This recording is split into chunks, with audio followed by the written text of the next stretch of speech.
పుట్టిన దగ్గర నుంచి లైఫ్లో చాలామందిని కలుస్తాం, చాలామందితో మాట్లాడతాం. కానీ ఒక్క మనిషితో మాత్రం మనం చాలా తక్కువ మాట్లాడతాం. ఆయనతో మనకు మాటలే ఉండవు. ఆయన మనకు అస్సలు అర్థం కాడు.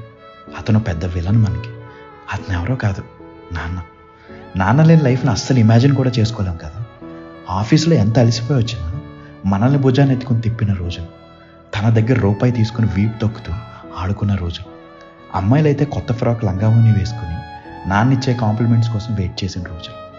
ఒక పాయింట్ వరకు మనతో సరదాగా ఆడుతూ పాడుతూ తిరిగిన నాన్న సడన్గా ఒక టైం వచ్చేసరికి ప్రతి చిన్నదానికి ఎందుకు అరుస్తున్నాడో అస్సలు తెలిసేది కాదు. ఏంటో ఈ మనిషిని తిట్టుకున్న సందర్భాలే ఎక్కువ. ఎంత త్వరగా అయితే అంత త్వరగా ఇంట్లో నుంచి పారిపోదామా అనిపించింది. అసలు ఆ మనిషి అలా ఎందుకున్నాడు, ఎందుకు అలా బిహేవ్ చేస్తున్నాడు? మనకు మెచ్యూరిటీ వచ్చి పిల్లలు పుట్టే టైంకి అర్థమవుతుంది. అది అర్థమయ్యే టైంకి ఆయన మన పక్కన ఉండడు. హాల్లో ఒక పక్కన గోడ మీద నవ్వుతూ చూస్తూ ఉంటాడు. ఎప్పటికైనా అర్థమైందారా అని. అప్పుడు అనిపిస్తుంది మనం ఆ మనిషిని ఎంత మిస్ అవుతున్నామో. నాన్న, మళ్ళీ నాకు నీ భుజం మీద ఆడుకోవాలని ఉంది. నీ చేతక్ బండి మీద ఊరంతా తిరగాలి. నువ్వు ఆఫీస్ నుంచి వస్తూ తెచ్చే ఐస్ క్రీమ్ కోసం ఎదురు చూస్తూ ఉండాలనుంది. సినిమా చూస్తూ నీ ఒడిలోనే నిద్రపోయిన రోజు మళ్ళీ కావాలి నాన్న.